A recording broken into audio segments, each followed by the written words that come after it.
Всем доброго времени суток и хорошего настроения. Сегодня я расскажу про Уругвай. Итак, начнем. Уругвай – государство юго-восточной части Южной Америки, на побережье Атлантического океана. На севере граничит с Бразилией, на западе с Аргентиной. На востоке и юге омывается Атлантическим океаном.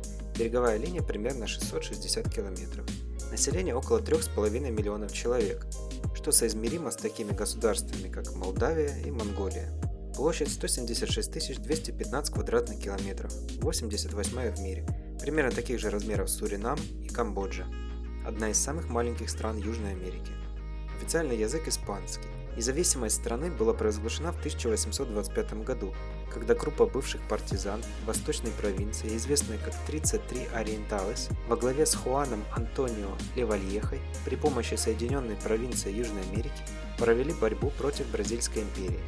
Уругвай, наряду с Чили, считается одной из самых демократических, некоррумпированных, безопасных и богатых стран в Латинской Америке, а также одна из наиболее экономически развитых.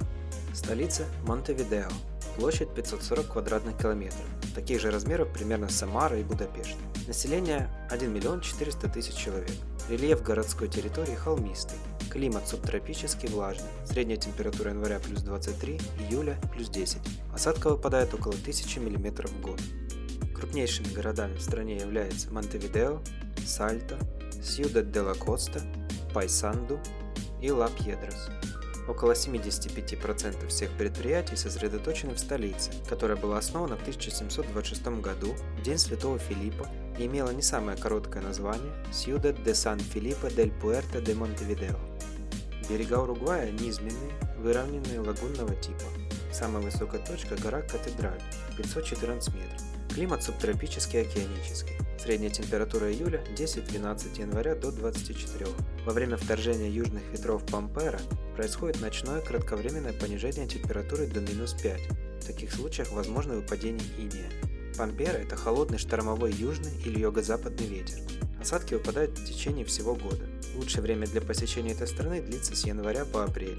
Из достопримечательностей наиболее интересными считаю набережная Рамбла в Монтевидео, которая протянулась на 20 километров вдоль залива Ла-Плата. Является идеальным местом для бега, ходьбы, езды на велосипеде, рыбалки. За набережной идет первая линия домов, которая считается самой престижной недвижимостью. Цена здесь доходит до $1 миллиона. Город Пунта-дель-Эсте знаменит своим портом с большим количеством морских львов. Дворец Сальва высотой 100 метров, какое-то время это было самое высокое здание в Латинской Америке. Интересный мост Лагуна Гарса. Имеет круглую форму, чтобы заставить водителей снижать скорость и обеспечивать пешеходный доступ по круговому маршруту с односторонним движением. Был построен в 2015 году.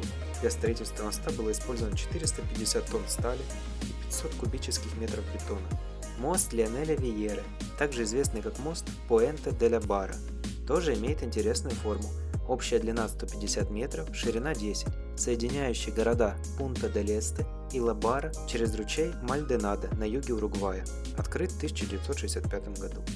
И еще один уругвайский мост, который может похвастаться своими размерами.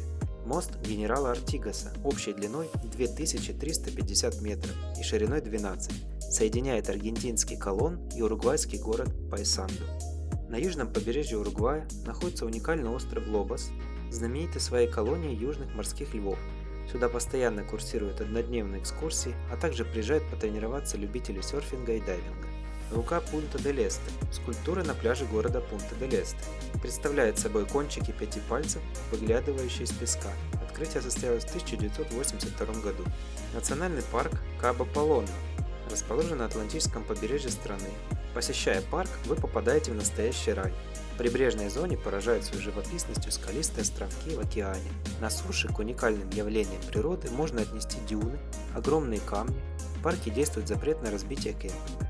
Лагуна Негра – озеро в департаменте Рочи на юго-востоке Уругвая. Торфяная пыль, поднятая ветром, оседает на поверхности воды и придает ей черный цвет, из-за которого озеро и получило свое название. Длина озера составляет 17 км, максимальная ширина 13. Крупнейшие реки – Уругвай. Название реки происходит от языка индейцев гуарани и переводится как «река разноцветных птиц», длиной около 1600 км. И Рио-Негро, длиной около 750 км. Рио-Негро делит страну на северную и южную части. Растительность на территории Уругвая в основном травянистая. На юге распространена кустарниковая саванна, на востоке пальмовые рощи. Леса покрывают всего 3% территории.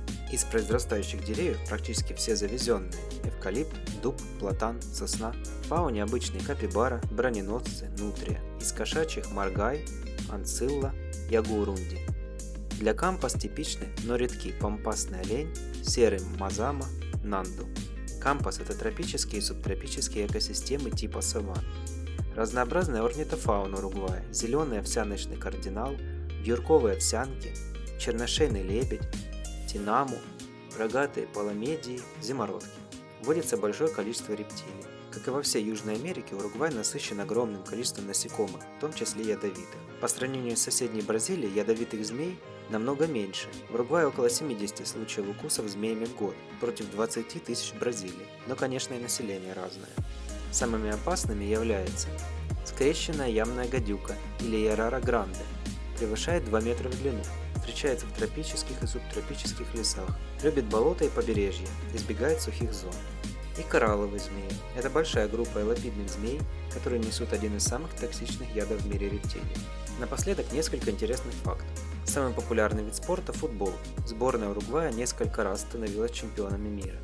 Лежачие полицейские на уругвайских дорогах вогнутые, а не выпуклые. Движение почти на всех городских улицах одностороннее. Уругвайских работодателей ждет штраф, если не задерживают сотрудников на рабочем месте после окончания рабочего дня. В Уругвае бесплатная медицина, как для местных жителей, так и для туристов. Исключением являются стоматологи. В Уругвае один из самых низких уровней смертности в Южной Америке. Кроме того, этот показатель находится всего на несколько пунктов ниже Мексики, которая является излюбленным местом медицинского туризма многих американцев. До 1992 года в стране были официально разрешены дуэли. Правда, для проведения поединка требовалось получить у чиновника соответствующий документ. Уругвай удержит мировое первенство по употреблению чая матте. Паспорт данного государства открывает безвизовый въезд во многие страны мира. В стране бесплатное образование, и учащиеся могут пользоваться ноутбуками во время занятий. Несмотря на обилие рыбы, уругвайцы предпочитают мясо, причем признают только говядину, относясь к свинине или, например, курятине с легким презрением. Экология в этой стране на очень высоком уровне. Вредное производство практически отсутствует. Самый популярный общественный транспорт – автобусы. Маршрутов очень много, и доехать на них можно куда угодно. Уругвайцы очень любят собак. Причинение вреда собакам, в том числе бродячим, в Уругвае является нарушением закона. Для граждан России можно посещать Уругвай без визы сроком до 90 дней. Для Украины и Беларуси виза нужна. На этом я буду заканчивать. Всем спасибо за просмотр. Всего хорошего. Пока.